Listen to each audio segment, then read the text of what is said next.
Upang maging epektibo, hindi ito maaaring maling paghawak. Ang una at pinakamapangwasak, pagkakamali na ginagawa ng karamihan sa mga Katoliko, at inaamin ko, nagkasala ako dito ng maraming beses kaysa sa mabilang ko, ay ang pagdarasal ng mekanikal. Nagdarasal ng hindi sinasali ang puso. Ipinaliwanag ni Padre Pio sa pasensya ng isang mapagmahal na ama na ang pagdarasal ng rosaryo ay hindi isang larong numero.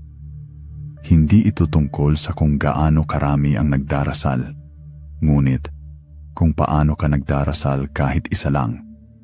Siya ay sasandal palapit sa kanyang espiritual na mga anak, ang kanyang titig ay tumatagos sa kanilang mga kaluluwa at nagtatanong, nais mo bang maabot ng iyong mga panalangin ang langit? Pagkatapos ay manalangin sa iyong puso, hindi lamang sa iyong mga labi.